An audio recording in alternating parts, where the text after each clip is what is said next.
everybody's acting as nothing happened. And in Germany, it was so brutal. We had like 2 lockdowns, like each was like 6 and 8 months.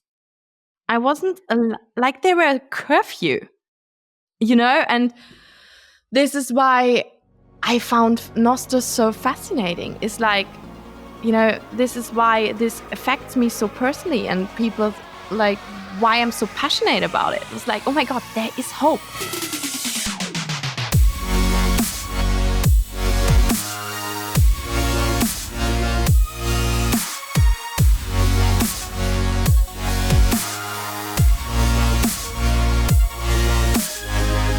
What is up, guys? Welcome back to Bitcoin Audible. I am Guy Swan, the guy who has read more about Bitcoin than anybody else you know. We have got an interview today. We've got a chat episode today. And this is, I want to also just go ahead and point out that I incorrectly framed the Nostr Booth Initiative as Tanja's, the one I introduced her. And that's not true. She has been doing an enormous amount of work on it and helping to organize it.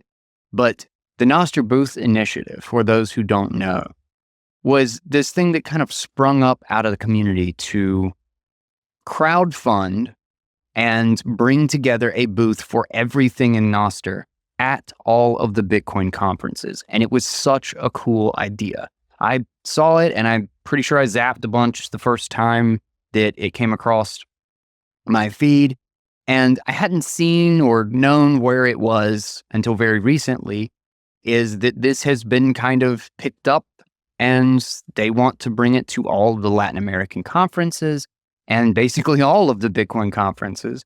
And I was talking with Svetsky about it, and then I met and was introduced to Tanja and everything that she has been doing to organize it. So I was like, we should just have a show about this. We should dig into it. And I thought this was mostly just going to be a show about Nostr, but it ended up being about a lot of other things. She's new to the Bitcoin and Nostr space. She has written multiple books, and in her journey trying to break out of the Fiat mind, she literally went to go live with monks in silence to deal with her own thoughts, which was a really cool rabbit hole that we kind of explored for a little while. Just a really fascinating conversation. And had an absolute blast. And I think you guys are really going to enjoy it. And especially if you guys like Nostr, which I'm a big Nostr fan. So without further ado, let's dive into our conversation with Tanja on the Nostr Booth Initiative, finding Bitcoin and breaking out of the fiat mindset. Tanja, welcome so much to the show. This is really interesting. For anybody who listens to the show knows that I geek out about Nostr and stuff all the time. It's one of the most important things that has been happening in the quote unquote Bitcoin space to me. But Svetsky told me kind of a rough rundown of running into you and the initiative that you have started and kind of like taken on yourself.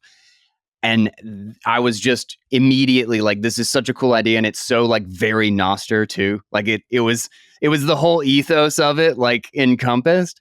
And so I want you to give just kind of a short introduction to yourself. And then I want to kind of get into what led you here, because you're very new here. You're very new to both Bitcoin and Nostr. And so I would love to get your perspective on that. But just an introduction for the audience for now. Yeah, so I'm Tanja. I'm from Germany, as you can probably hear. Sorry for my noise. I'm so sick, so I don't know what's happening here. Probably the cold in Berlin. So, I am a book writer. I wrote a book. I published a few books. I'm a podcaster. I'm an event manager. And recently quit my Fiat job. Because I know you shouldn't say that.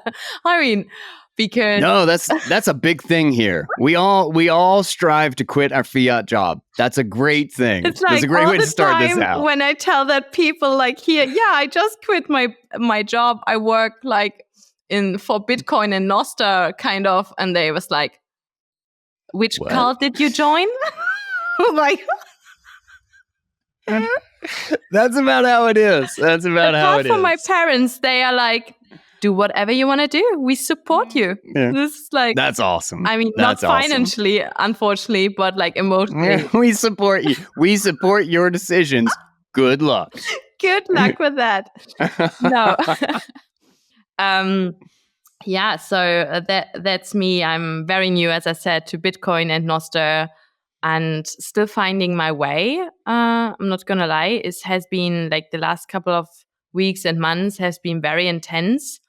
I did, of course, struggle because if you start something very new in a new like community, which is very unique and extraordinary, and you don't know how these community like react if there's someone new, and that's challenging. I'm not gonna lie, and yeah, so as I said, I still find my way. I did, of course, a few mistakes, which I think is normal, but as long as you communicate, I think you, and be honest, you do that the right way, right? Yeah. So, well, so you made some mistakes. Is that like my mistakes getting into Bitcoin and stuff is I played the crypto game for a while, and that was a disaster. Where have you been bumping into? Where have you been finding walls? What's kind of the biggest challenge as you've kind of bumped into Nostr and tried to make a place? yeah, I think like the first time I get to know Nostr was this year in Prague at BTC Prague, where the community set up this Nostr booth. So it's not my initiative, so I didn't invent that. So the guys, Derek Ross, like Highlighter was there, Primal was there, Satlantis, and all the other people like from the community, the Nostriches, as we call them, set that up. And I volunteered there, and setting up a booth. This is what I do in my day-to-day job. Like I unfortunately have these huge like big businesses who will come to us and say, oh, we want to have a booth at this exhibition. And then we say, yes, of course, we do this. And they pay you, and then that's sorted, and you can get wild and crazy and do all these cool things. So, and for me, this is like setting up a booth is like, yeah, I just enjoy it. Like, you know, I like to organize these things, and I was like just so impressed because none of these people are actually professional event manager. They're all like developers. They have all a normal job. They do that in their free time. And the come out was just so fantastic. And I was like, oh my God, I loved the energy there. And I loved the vibe. It was actually my first Bitcoin conference as well. I've never been. What sent you out to BTC Prague? Well, Svetsky invited me. He said, Tanja, invited me. He said, we need some volunteers. You're good in organizing things. Can you come down? And Prague is like 4 hours from Berlin. So, and gotcha. So I said, okay, yeah, why not? That's something new. And he said, you would like it. The people are there, they're nice, and which they are. And I was just like so fascinated about the whole community. And there were so many Germans as well, because I always thought like Bitcoin is something that's like something in the US, far away from me. And there was a whole DACH region. I was like, what is happening? And like as soon as somebody is like, oh yeah, she's German, talk to her, she's German. I was like, why you want to talk to me? I have no idea. But just people are so like, they're more open when there's someone like who speaks the native like language, because in Germany it's not so. A lot of German people, they do not speak English very well. Like my mom, she doesn't speak English at all. Like my dad, he does, but like because of like the wall and history, it's Russia is more like common, like especially in the east part. So they didn't have that in school. Yeah. Wow. Yeah. That's crazy to think about. Yeah. The language barrier just on, depending on what side of the wall you ended up on. Yeah. It's like, so anyway, Prague was amazing. Prague was so great. I was so fascinated about like Nostr, Bitcoin, the community, and I still didn't really get it, what Nostr was. It's like, oh, you can just say what you want. No, it's not a Twitter clone, it's more. And then you have these different clients. And it was like, oh, this is so cool. And I mean, I love my job. But like literally 5 days after Prague, I quit my job. I just gave my notice with no backup plan. And you really joined the cult. You really joined it. You went hard. Because the problem in Germany is you have to give 3 to 6 months notice. And to a specific date. Wow. Yeah. So whoa, that's crazy. It's crazy to a specific. If I quit my job, I just walk out. No, it's difficult here.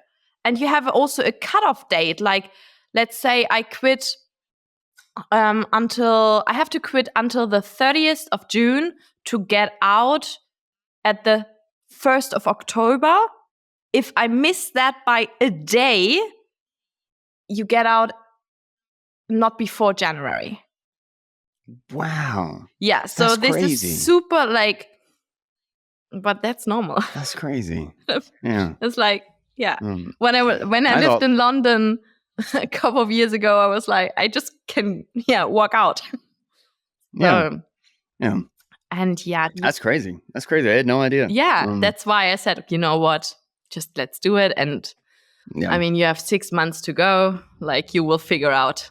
And so it's at least giving yourself a runway, whether or not you've made the decision official with them or whatever. If you make it official with yourself, you know where you have to be at this time. Yeah. So, and the good thing is like now I shifted everything like to Nostr and all these kind of things. They actually don't realize that I work on something else because I mean, they're just like on Instagram and LinkedIn, and that's what matters for them. So, yeah. Nostr's this weird little world. I finally got my sister-in-law on it actually, and she was talking all about the same thing. She was like, wait, so there's multiple clients? What's a client? What do you mean a client? Yeah. What does that mean? Like that means that I have somebody I'm working with. What's that mean? Is that an app? That's an app. Say an app. Say app if you mean app. And I was like, okay, I'll call it an app. Oh my God. But, how did you convince her? How did that happen? Slowly but surely. I've had her on Keat for a long time. I'm not sure if you know about the Pair Stack. It's a new peer-to-peer protocol that's basically an extension of BitTorrent. So these have been like my 3 main focuses in the last year. Actually, good Lord, I guess it's 4. It's Bitcoin, Nostr, the Pair Stack, and AI. And AI specifically like self-hosted open source stuff because some of that tech is amazing. But so I got her on Keat mostly because like my business stuff is all built around there. And she was looking to do more stuff in Bitcoin specifically. She does design and graphics and all that stuff. She's really good. She's all the new stuff for Bitcoin Audible and everything. She did all of it. And I was like, well, if you're trying to reach Bitcoin people, you got to get on Nostr. And she was like, oh, because I told her about it like a year ago or something. And she was like, it sounds like nostrils. I can't stop thinking about noses when you talk about it. And so she was like really put off by that at first. And then finally got her on like 4 days ago or something like that, like late last week. And I reposted it and she just got like a flood of, hey, welcome to Nostr, like just this like 30 messages. And she would just get like a notification. She would look over and like, everybody's so nice. This is like so great. She's like, somebody just sent me money. Somebody just sent me Bitcoin for no reason. I was like, yeah, man, it's Nostr. Welcome. It's so funny that you say that because the other day I was like just putting I compared it to like Instagram and Nostr, and I said good morning on Instagram, and nobody gave a shit. No. And everybody everybody on Instagram is like, what the hell is this? What is this? Someone Get said, out of my "Are you feed." okay?" Yeah.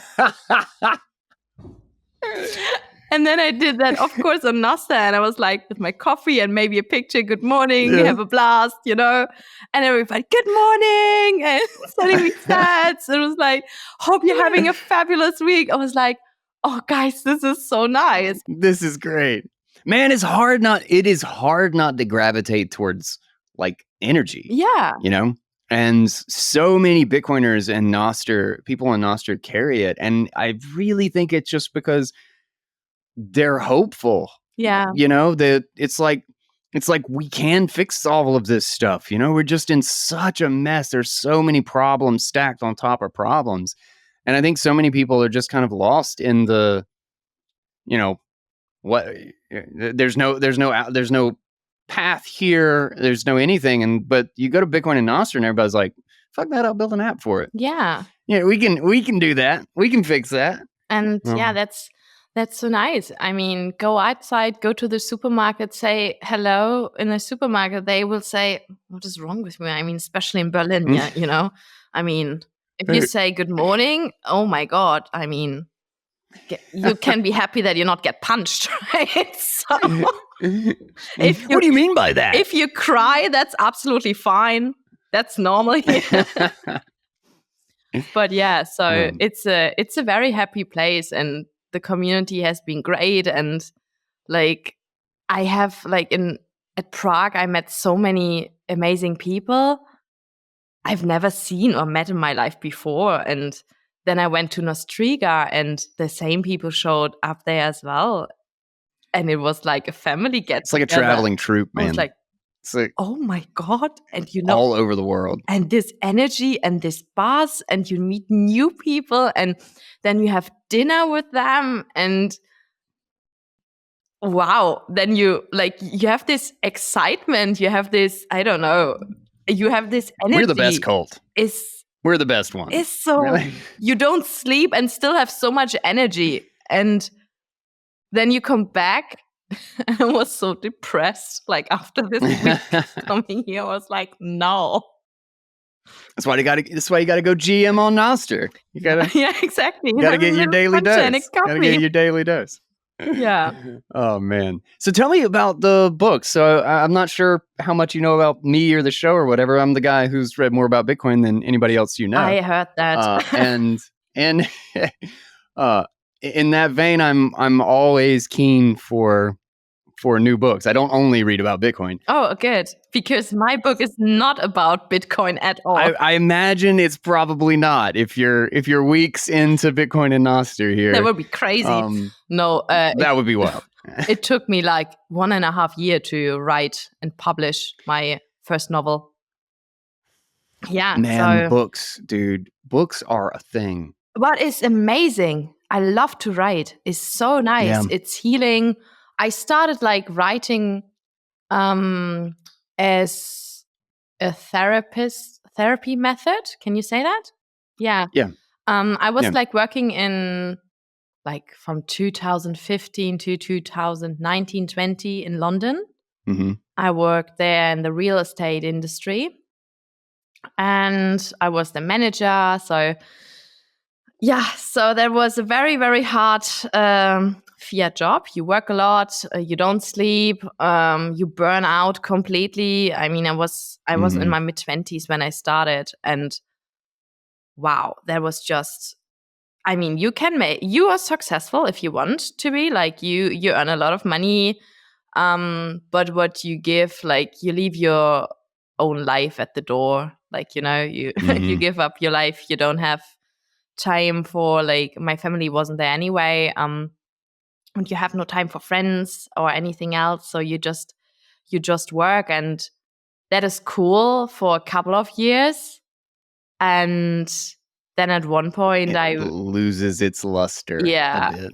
And you just keep going, and you work so much that you have no time to think why you do this, so you still keep going and going.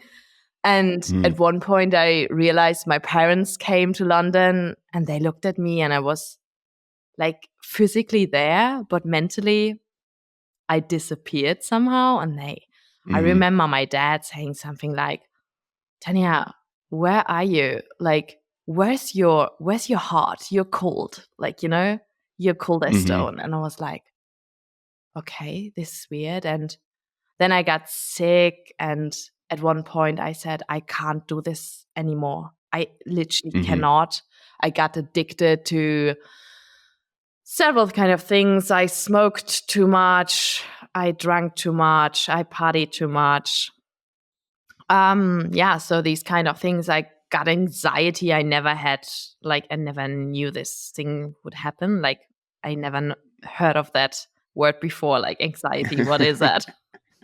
And then at one main point, side effect of the Fiat world. Yeah, I was like, wow, what is that? I never had that in Berlin. And then I quit my job there and I was like, okay, I want to heal. I want to get better. Like, now, like, do it, like, because this is what we do it, like, finding a solution. So I booked a one-way ticket to Bangkok and lived with the monks. Whoa. So I saw. No kidding. Talk about, okay, that is a step up. That is a level up for, like, when I deal with stuff, it's like, all right, I'm going to take a day off and get a coffee and I'm going to relax. And you're like, I'm going to Bangkok and I'm going to live with the monks and I'm going to sit. What? Okay, hold on a second. Walk me through where that decision, like, what are the process?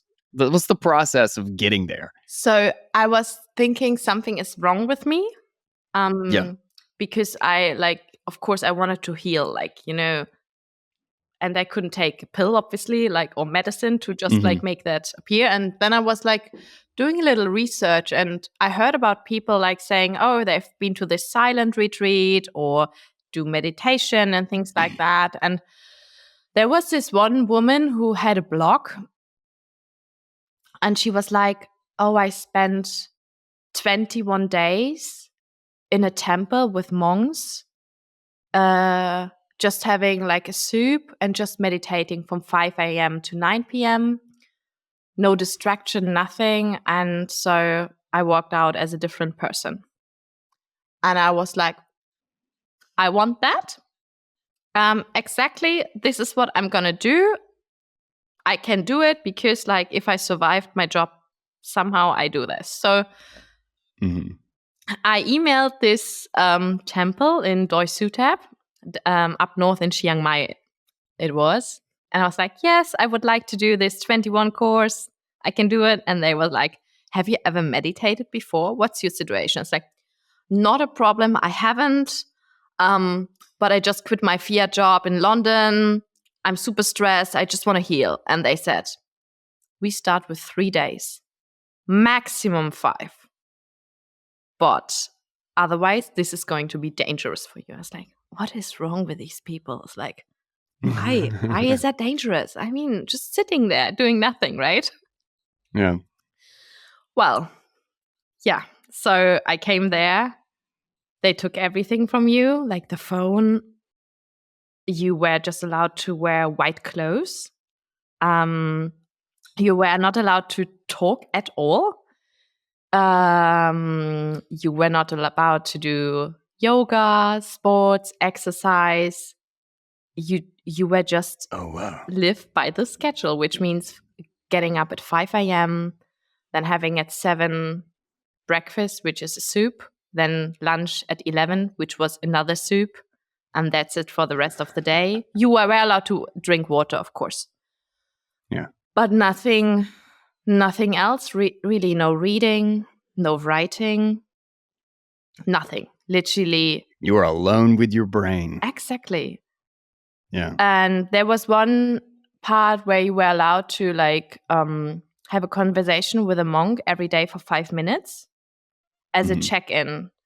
And they explained that you have to do this check-in because, like, literally some people like took them, like kill themselves there because they couldn't, like some people died there because they were like not, yeah. I mean, the cutoff there would be like, honestly, that seems like just crazy to me. Like that is an extremely difficult shift in lifestyle and expectation of your day, you know? And I was so many addictions. It was so many addictions are being cold turkey. So lost. Like literally, I thought I'm gonna die because I was just like, basically, you sit for 15 minutes, then you walk for 15 minutes, and then you repeat that the whole day. Of course, if you have to go to the loo or so, that's fine. But that's it. You are there with yourself and your thoughts and your monsters. And oh my God, if you like, you try to focus and try to like kind of meditate and count, but stuff is coming up, like, you know, all these real things you did. And oh my God, my mind was just like, it was buzzing, it was burning, it didn't stop. And I was like, oh my God, I wanted to shout, like, you know.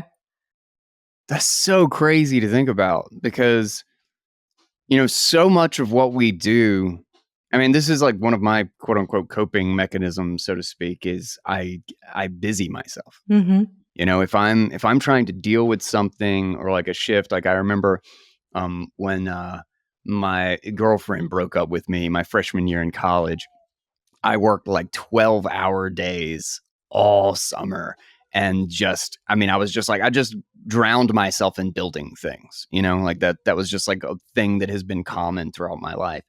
And how many things we create, like how many people hide from so many issues, a loss that they didn't deal with, a bad decision that they've been ignoring, a relationship that they've been letting continue that should have ended a long time ago. I mean, how many things, like the stack of stuff that was probably ignored by just going and finding another tweet or turning on the TV or scheduling a thing or going and just going back to work and just getting through with the day and then napping when you get home, you know, just all of that would just come back and it's just all in front of you. You cannot do anything but deal with it.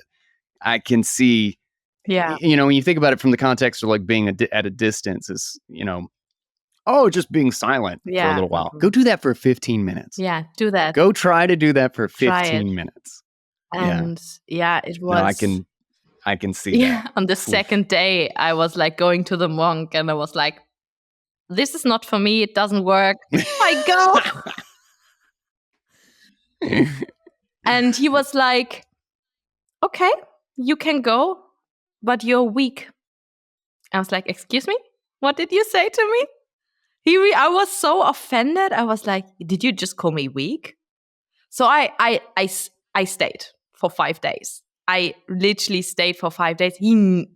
This guy knew me. I don't know. He just could tell. And like from the third day onwards, I wouldn't say it got better, but I was allowing my thoughts and like feelings come through and it was okay. So, not fighting them. Yeah, not fighting them. I cried for the first time in 10 years because I never cried. Like when my grandparents died, I didn't cry. It was like just, I wasn't emotional. And yeah, and what I found so interesting is I wasn't there alone. There were other young people my age. Like I was like, they were even not 30. And I was like, oh my God, in what kind of world are we living that you need to go to Thailand to a like silent monastery to go through this because there's something so like fucked up with the system that you have to like. That's okay on this show. Okay, good.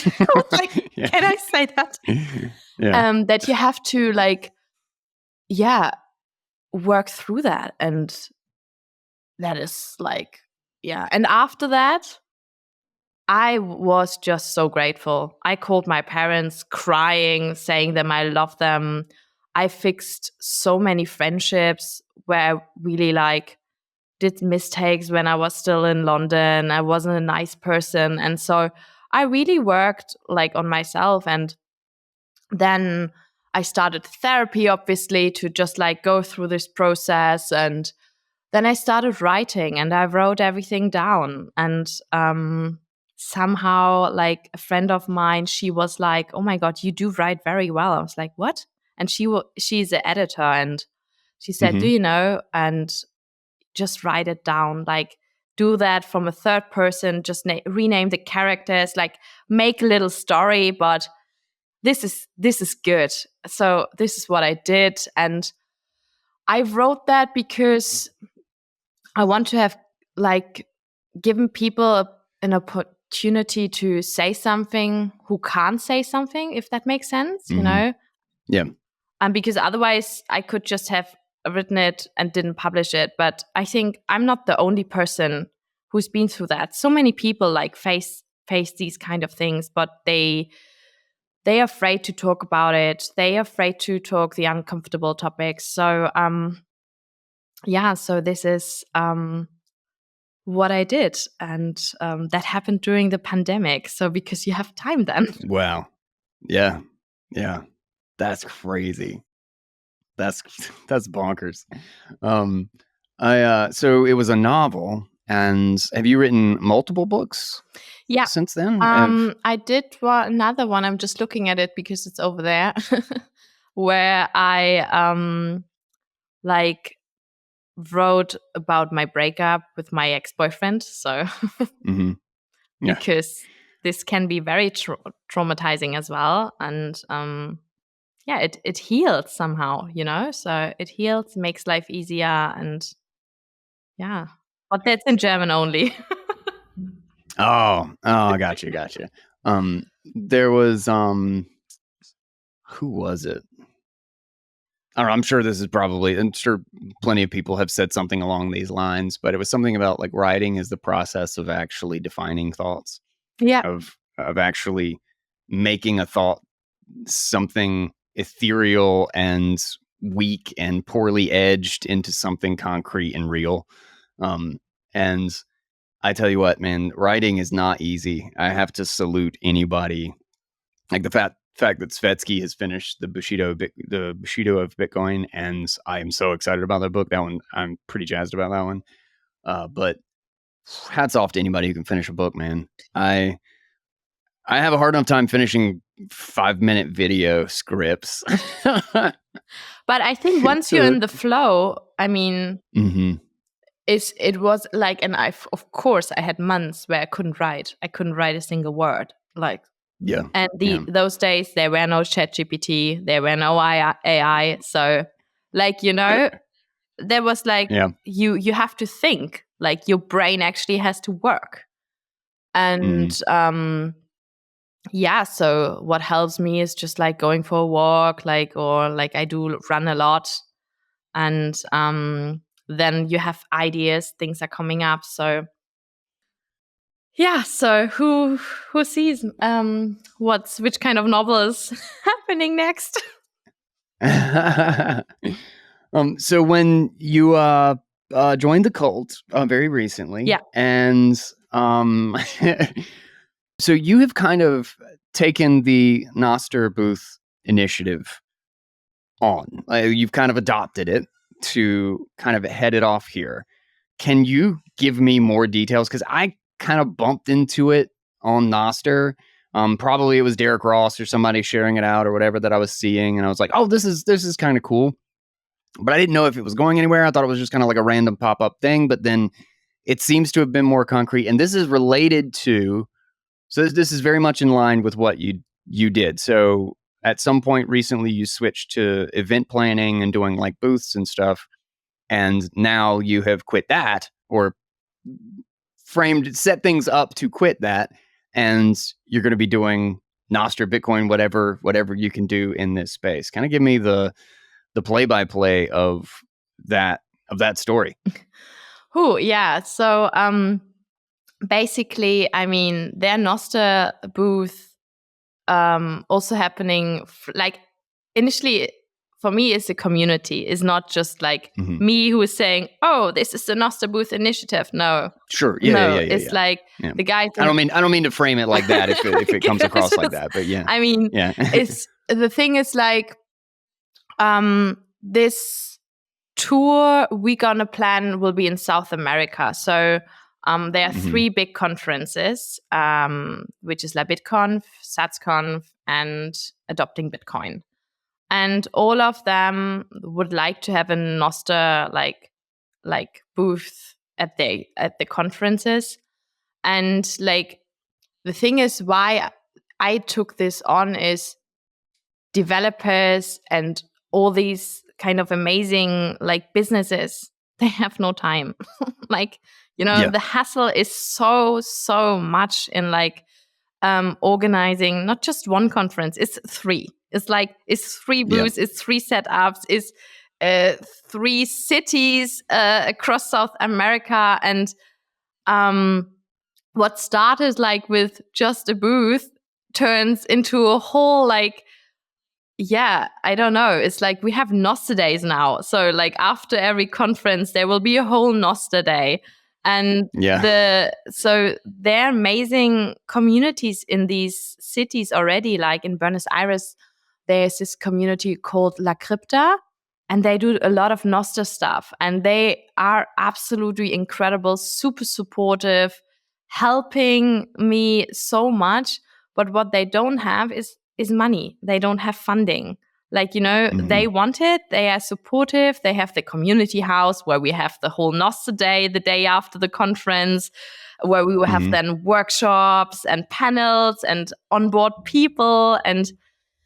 But it needs someone who has experience, I think, with these kind of things, who knows how like organizers work, because of course a booth, they can't give that us for free. Like they give us heavy discounts already. Like literally when I see the prices I normally work with, this is nothing. It's like, it's so, they are so generous because they really, really want Nostr there. They want like freedom of speech, and they see the bigger picture behind it. Because I think if you get these people like hooked to Nostr at those conferences, they like, I got hooked as well on a conference. Like, I had no idea. And I was so fascinated. And I'm so into it. And like La BitConf has 10,000 attendees. And also like, that's a lot. It's a lot. Whoa. It's a lot. That's crazy. Yeah. Like imagine like a booth set up like 3 conferences. We need 30K like in total, like for the setup, for the Nostr days.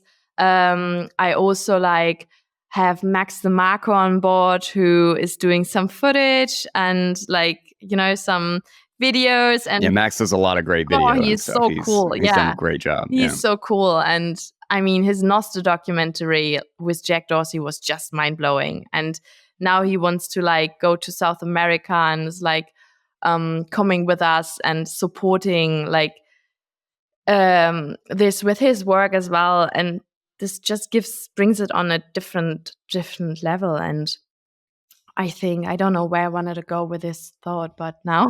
When is the one in El Salvador? Because Svetsky is trying to pressure me to go to that one. Oh, yes. Please come. Oh my God. Yeah. 15. I cannot promise anything. Yes, I don't know yet. Oh my God. This is going to be, I'm going to bring my parents there as well. So I was like, Mom, Dad, you have to come. Because when is it? 15th to 16th of November. Of November. Okay. And we have such a beautiful, I mean, we would love to do this Nostr Day on the 17th. I spoke with the organizers there. They will give us, do you know Bitcoin Beach at El Zonte? Oh, yeah. Yeah. And they have this amazing Bitcoin mansion. And they said, look, everybody will be down there for the after party anyway at the beach. Do the Nostr Day at Bitcoin Mansion. They give you a massive discount. And I was like, oh my God, if I compare that to every other like location, it's still, it's not much money, but you still need 2 to 3K, like, But it's just like beautiful, and it's just great. I mean, just like having everybody there, setting them up, like having an onboarding process. So there's one thing about Nostr that, and I think this is one of, especially because it's still a pretty small community, there's still like maybe 50 to 100,000 daily active of people that are up there, and it's mostly Bitcoiners. But the thing that gets me that's so wild is the built-in payment directory. Yeah. And it's something that Lynn Alden talked about recently. Like, so a great example is I was telling you that the reason, we started 7 minutes late, my bad, by the way, was because I was getting supplies together for the North Carolina mountains. They got hit with Hurricane Helene, and they've been straight decimated. It's awful. But we just went and filled up 2 shopping carts with like diapers and water and toothbrushes and that sort of stuff, just the basic necessities. And went off and delivered it. But I just kind of sent this out on Nostr, and a whole bunch of people started zapping, and I was just like, okay, well, first the easiest thing to do is I can forward all the zaps, and I can put I've got like 800,000, a million sats or something in my Zap wallet. Okay, I can push that too. And then, but it just kind of kept flooding in. I just was talking about it on Nostr, and then people kept zapping. And then somebody asked me, is there any other place that we can donate? And I was like, all right, well, here's a Bitcoin address. And I posted that. And almost immediately somebody donated $500. Wow. And, and it's still, it's not like $1 million or anything. It's like $1,800, $2,000 or something in total, somewhere around there. But it still makes a huge difference. It makes a huge difference. And that's one of the things about the Nostr Booth initiative, and the idea is how cool it is that you can just post about it and you're immediately raising funds. Like, sure, you can use Geyser and you can have like the set amount and all of that stuff, but the money can flow just like conversation. Yeah. Like it just flows, and it is so crazy how important that is. Yeah. But yeah, I happen to have 2 Zap wallets, so I intend to throw a little bit at the Nostr Booth as well. It will not be as much. It will not be as much, and it's a bad timing right now for me. But I will throw some sats that way because I want to have a Nostr Booth at all the like Bitcoin conferences. It deserves it. Keep forgetting. I think like $1 is a lot of money if like 1,000 people put in $1, and for you and me, $1 probably is not much, but like for the people in Buenos Aires, $1 or 10 means the world. I mean, the average salary is $500 to $600 a month.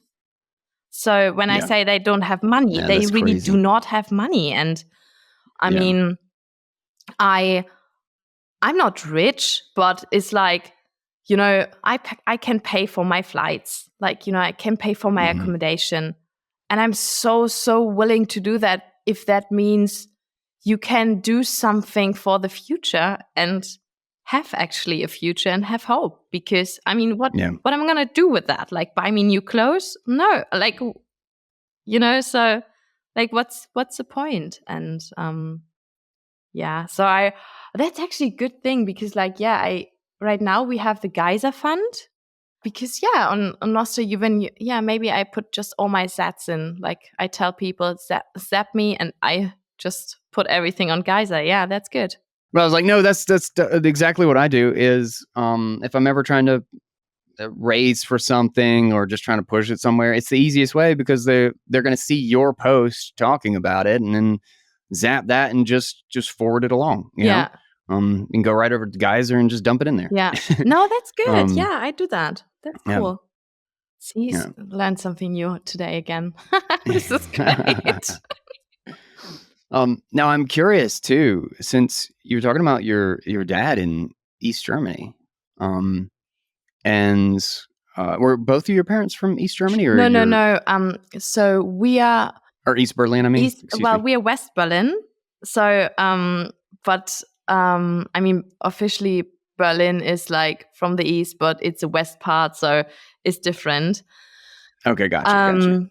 But yeah, I mean, still, like my mom, she just had a very basic and simple education. So where there was just no second language involved. So that was just very normal. But no, they are absolutely, they're lovely. I mean, they're both like in the medical industry. My mom is not a doctor, but like kind of. And so they were questioning like the system when lockdown happened and all these kind of things. So, and they were writing posts and stuff and essay on Facebook, and everything got deleted. Everybody called them a liar, and everybody forced them to do stuff they don't want to do. They went to court. And I mean, I was working in a hospital that they went to court. Yeah, like the European court. I mean, they want to take their license away. Like, you know, this is like, it's unbelievable how messed up everything that happened was. And people forget that because for everybody was like, yeah, they just want to memory hole it. Yeah, it's like everybody's acting as nothing happened. And in Germany, it was so brutal. We had like 2 lockdowns. Like each was like 6 and 8 months. I wasn't like they were a curfew. Oh man. You know, and this is why I found Nostr so fascinating. It's like, you know, this is why this affects me so personally, and people like why I'm so passionate about it. It was like, oh my God, there is hope. If I ever have children, yes, there is a world out there where I can like actually raise children, and I would love that, you know? And yeah. How did that inform and or change your thoughts? Like was that the first thing that caught your eye about Nostr? Was it just the idea of freedom of speech and just seeing? You mean to tell me that post from Facebook, like that you're talking about a world where that can't be deleted? And was that a big shift for you? Was that like a big wake up call, or was it something that was you already kind of knew, and that was just kind of a nail in the coffin for it, so to speak? It's a solution I was looking for. Yeah. I think that's what, like, I'm aware of these things, like, because my parents, they have their little cults here as well, you know, so they're underground communities, how we call them, but they're not they're not familiar with Bitcoin. They don't know. It's just basic, you know. They said, oh, we have our own email address now, so this is so secret. I was just like, you know, and these letters we are sending, we have to be careful with an address. And then we have this new building. And so we meet there. I was like, oh gosh, this is so cool. And, you know, that's funny. But this is the way, like, you know, if they don't have any other resources, this is great. You know, there are a bunch of doctors trying to find a solution. And when I like saw Nostr, and I was like, you don't need this. There's this solution. You have everything here. Nothing. And they say, somebody can just like, no, and have our data. I said, no, Mom, this goes on beyond. Like, you know, I spoke to Illuminates the other day, and they said they're doing this amazing work, like with the hospitals, your health data, your like security, your data protection. I was like, oh my God, this is just, I mean, this goes on and on and on, you know, and yeah, so my parents came to Prague actually as well. So on the last day, and but they didn't understand anything because it was all in English. So I was like, damn it. Oh, damn. Yeah, and I didn't even think about that. Yeah. That's such a mess, man. Language barriers suck. Language barriers suck so bad. It's so bad. And I spoke to Derek on Friday, and I was like, Derek, we need an AI where you speak German. It's like, that's exactly right. That's exactly right. No, I have been working on this. I haven't really talked about it publicly, but my problem is that the solutions are 95% of the way there, so to speak. But it's also just a huge resource allocation to get it off the ground. But there are AI tools. I know the whole workflow and the whole stack is available now. That's the thing, is I know all of this is possible to have Bitcoin Audible in my voice with my emphasis and tonality in other languages. And that works really. I mean, it's a combination of a lot of things, and I'm definitely going to, I'm trying to start with, and this has been very, very slow moving. So for anybody listening, don't think that like this is happening tomorrow or anything. The day after tomorrow, people. Yeah, the day after tomorrow. The day after tomorrow. But I still think I'm going to have to hire somebody to clean up the end of it, because there's an interesting thing. So like Whisper AI, not to go down the AI rabbit hole, but Whisper AI is a speech to text. And the interesting thing about the speech to text models is that they're really good at picking out words from spoken language, but not the context. So it's more likely to get a sentence that's wrong that sounds exactly like the sentence that's right. Like context might be literally conned space text, whereas obviously in the sentence, the word context is the only thing that actually makes sense. So in combination with that, the LLM, even though a large language model like ChatGPT or Llama or anything like that, it doesn't understand, it's not going to be as good at cleaning up or listening to audio. It's not an audio based model, but it is really good at looking at text and saying, in the context of this sentence, this is clearly what the word is supposed to be. And you can say to the LLM, take what it sounds like and assume that, 8% of this or 5% of this is incorrect, and please make those corrections. So you can probably get 98% of the way there entirely with AI. Wow. And then the translation is really good. And then there's the LLM translations are really, really good. And then there is the models like 11 Labs has a fantastic one to recreate your voice. And you can specifically give it audio that you are in a different language, that you are saying something, and it will straight take the tonality. Like it will take the emphasis and kind of the pause of the structure that you are saying and translate it into a new recording. But it's still got, the error rate is still just a little bit too much. It's a little bit too much to do it completely, which is why I think I'll have to hire someone to piecemeal go in and correct, kind of like, when the sentence or the translation is off just a little bit or whatever, make probably 20 to 30 corrections per episode. But that's amazing. But I think it's doable. And then at the end, you've got a Guy Swan rant like in Spanish that I'm getting intense when I'm talking about something. So machen wir das. Ja, sicher. So honestly, when I feel like the thing is ready, I think it'll be really, really cool. I feel like those language barriers are dropping. They're slowly being chipped away. Well, actually, they're really quickly being chipped away with AI these days. But it's still there's not a whole package. There's not a full stack. I'm really having to combine like right 4 or 5 tools. Just a teaser. Just a teaser. 2 weeks. 2 weeks TM.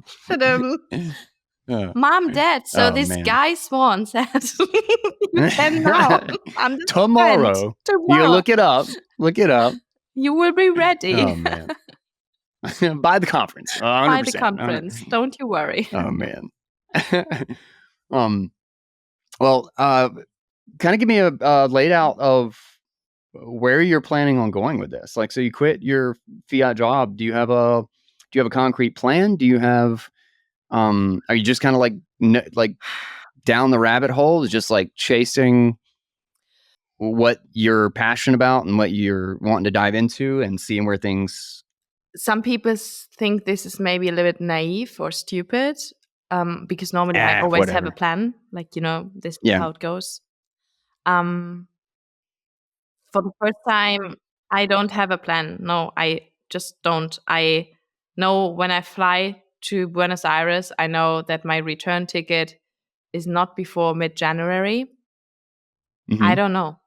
I don't know. Like especially like El Salvador, I'm very curious about, because that's the Bitcoin country. So I want to just also learn and dive in, like, and who knows who I'm gonna meet there, like, who knows, like, because there are so many things you can organize there as well. I mean, there's a whole conference. You never know if the conference is saying, "Oh, Tanja, we could need like help. Can you stay longer?" I don't know. Like, I'm just very, very open to everything. And yeah, I mean, my current job, I still I still have it and have to like work for that somehow. And is it remote?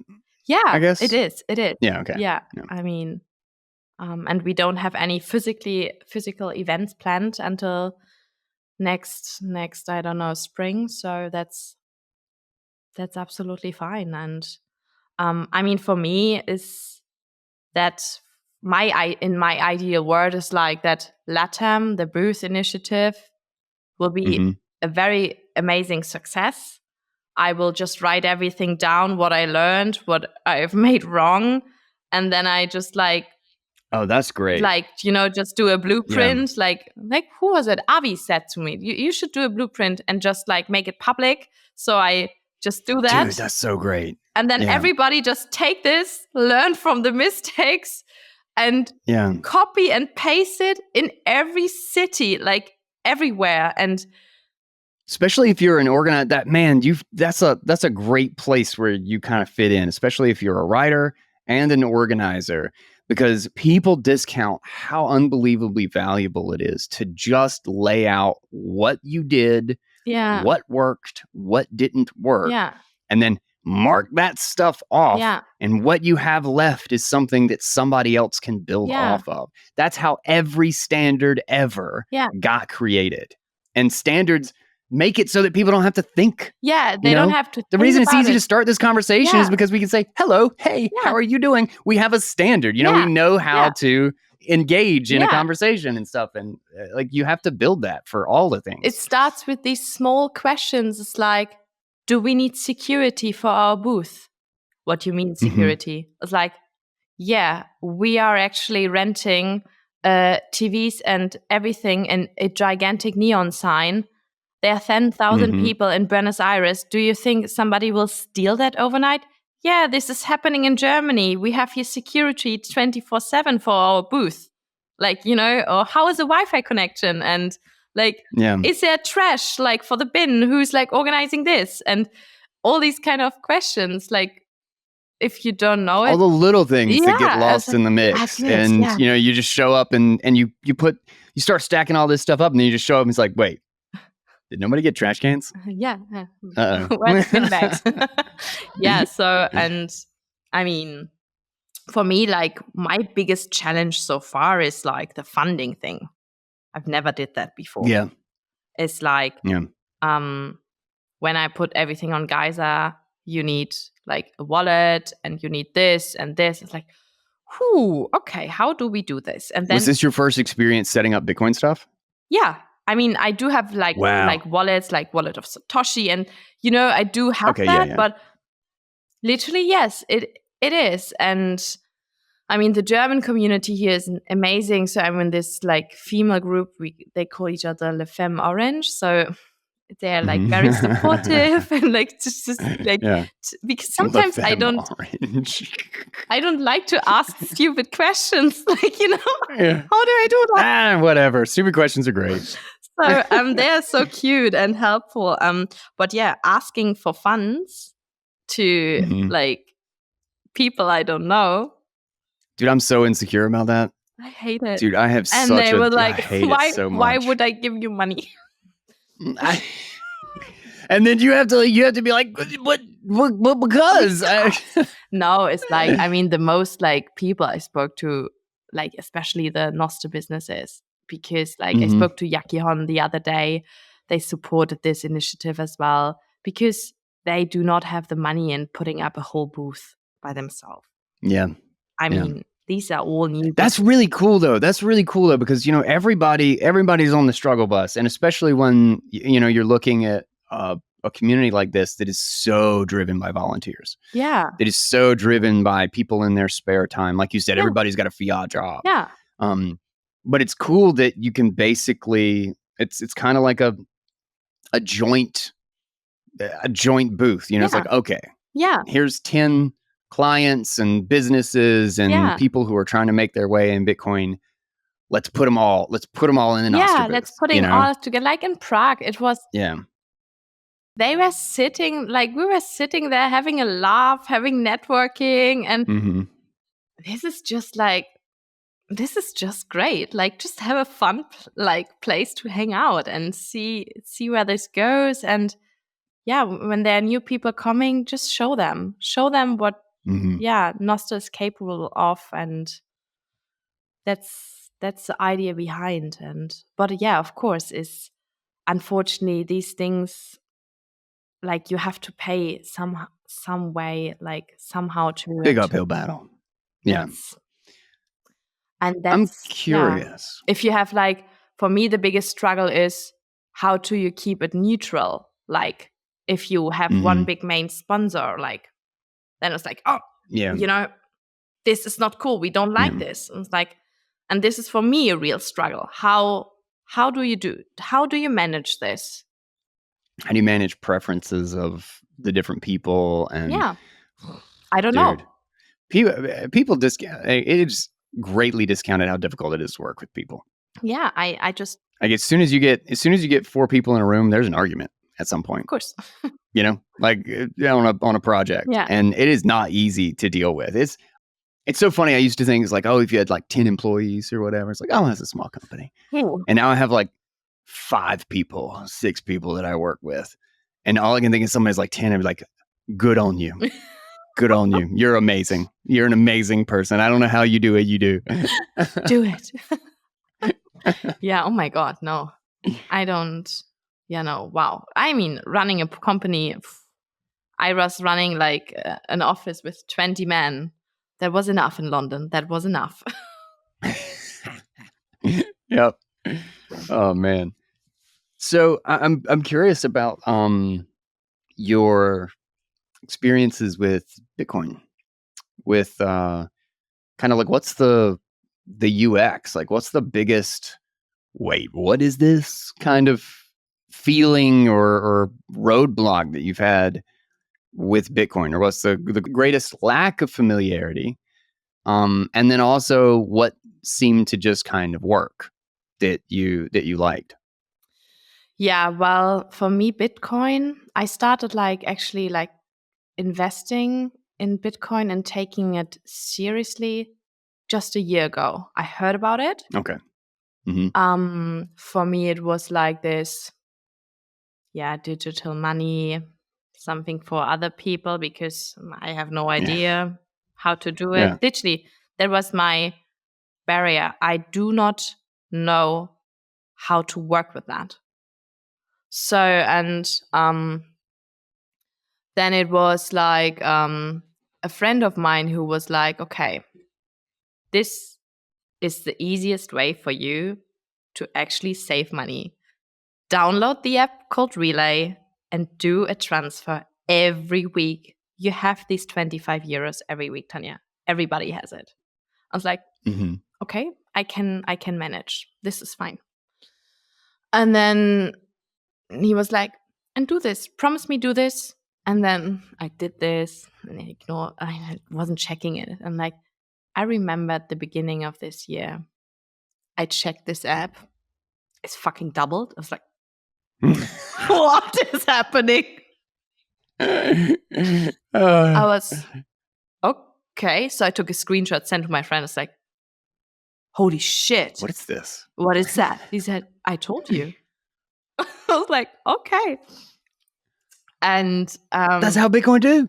Yeah. So this is, I mean, it's for me, it's for my long-term investment, because yeah, I don't have a house, I don't have a flat, I don't own anything. You own some Bitcoin. I own some Bitcoin, exactly. And this is, I don't like take it off, sell it, reset. No, I just put it there. It doesn't matter. I do not look at the Bitcoin price. I just do it like automatically every week. Yeah. That's the way to go, man. That's the way. And see where, and everything I have left over, I put it straight away. Yeah. Like if you that's awesome. Yeah, if I got a bonus or so, just put it there. It's not much, but you're gonna start somewhere, right? So Yep. Dude, man, my sister-in-law, so I'll use her as an example again. She I don't remember how many years ago it was now. But she was like really tight on funds. But I was like, listen, you can do $10 a week. Like, you can do $10 a week. Just set it up automatically. And so she used Swan, and not too long ago, she was like, I'm gonna have to sell some. I don't know. Like, I can't get through this, month or whatever. And I was like, all right, well, I'll reach out to the people in the meetup and see if anybody's looking to buy. And we set it up. And then I went, she thought she was going to have to go into some savings that I sent her years ago as just like listen, you need this. Just put this on a hardware wallet. I gave her a hardware wallet. I said, just don't touch it ever. And she thought she was going to have to dip into that. And I was like, wait a second, when was the last time you looked at Swan? And she was like, oh, that's right. We went over and looked at it. She had like $3,800 in there because she'd been stacking the $10, and then she'd gone through the whole like dip down to 16,000 and 20,000, and she'd been $10 stacking the whole way. And so she'd probably put like, $900, $1,000 into it maybe. And it's like up almost close to $4,000. And she's like, oh my God, this is great. It was like such a relief for the month, like she thought she was about to be in like a bad way and like having to dig into stuff that she swore she would never touch. And lo and behold, that measly little $10 a week gave her that and some change, Wow. So it worked out great, But that's what, when you have the long-term perspective, when you realize, especially when you pick up the fiat perspective, when it's really about seeing fiat for what it really is, and to realize that there is no time. You will have shifts in global liquidity. You will have zones where there's tons of debt being created, and the Bitcoin price will heavily increase. Yeah. And then there will be contractions, and they'll try to tighten, and the Bitcoin price will crash.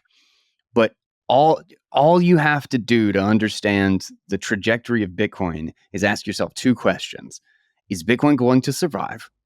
And are dollars going to be more or less in the future? Like, are there going to be more of them? And so if all you have to do is believe it, there's the question, the answer to the second one is really simple. There's going to be more dollars. There will always be more dollars. There's going to be lots and lots and lots more dollars, which means that all Bitcoin has to do is not die. Yeah. And that is your savings vehicle. That's you just sit it there and you just stop thinking about it. You don't stress about it. It's long term, and it is a foundation to hopefully have that day when the rain pours and you have to dip back into it, and thank God it's 3 times what you thought it was. Yeah. So yeah, that's like what I use Bitcoin for. And but yeah, it's for me, it's challenging and difficult to let people understand what I'm doing right now. So yeah. The other day I had a very cool podcast with Nico Jilch. He's an Austrian guy, and Nico. Yeah. I know 2 Nikos, but Nico Jilch, is that how you say his last name? Yeah, I know Nico. Yeah. And that podcast, that was amazing. So I went to Vienna in his studio. We had a blast. It was just cool. In the studio. That's great. Yeah, it was amazing. And that podcast, I don't know what happened, but since then, every person in the DACH region kind of knows me. So I went to Bitcoin meetup and say, "Oh, hi, Tanja." I was like, "Who are you?" It's like, "Yeah, we saw you." It was like, which is nice. So, but people like my friends saw that interview, and I was like, what is happening to you, Tanja? You changed. I was like, damn it. Oh, It's like that's all over. hilarious. Like I was like, nobody will realize. Oh no, it was German. It's like shit. So and they was That's like, funny. why do you do this Bitcoin thing? It's just gambling and all these kind of things. I love my friends, like, but I'm just like so tired of those questions, and I just don't know what to reply or respond, because it's just so draining, like drowning, like, So I'll give you my perspective on that. So I would say first is the most important thing is to basically show your confidence in it. Because most people will respond to that way quicker than they will respond to an explanation, you know? And so my typical answer is, I completely understand why from your perspective it looks that way. But the simple fact is that it's not. It's just not what you think it is. But if you ever want to learn about it, I am here with a million answers to a million questions. That's literally all I do. But I also want to give you a little bit of perspective that things are actually amazing. I know from probably the era that you have gotten into it's probably kind of in a low. You're probably in kind of like a bear market for like the social, what is this thing, But I got in 2011. And so my baptism, so to speak, in Bitcoin with the 2012, 13, 14, 15, oh my God, I was still trying to convince people through the most horrific bear market ever. And there is nothing that can get your old friends to look at you like you're a total idiot and what happened to you, as to be bringing up Bitcoin in 2014 and 2014 to them. So I will say it's better. It's slowly, very, very slowly gets better, but it does get better over time. And just accept, take the 5 days of total silence and just be like, just accept that this is how it's going to be. It is going to be the most supremely frustrating thing that you've probably ever had to deal with, that everybody looks at you like you have no idea what you're talking about, and they don't have the slightest clue what you're in, but little breadcrumbs. It will just breadcrumb, and slowly their mental shift. Fiat is becoming normalized. The idea of fiat is becoming normalized. That was not a thing. That was not a thing at all. In 2012, 13, if you said fiat money, nobody had the slightest clue what you were talking about. That is a huge shift, and it is happening, but it is literally a mental shift, and it happens on a generational scale. It's going to be 20 years. It's going to be 20 painful years, but at the end of that, you're going to be a genius who was actually working on the future, and you were the only one who was doing it, and you're going to be there, and you were trying to help your friends, So just so you know. Okay. It's not great. It's not great, but it's going to get a lot better. It's just going to happen slowly. That's how I will frame that. Hopefully it helps. Hopefully Good it helps. advice. Yeah. And I think like once you open your eyes, you see, there was a Nostr meetup in Berlin the other day. How great is that? Like, I have not been to a Nostr anything, like a specific Nostr thing. I feel so bad. I feel sad. That's awesome that you have a Nostr. So you went to the Nostr meetup. What was that like?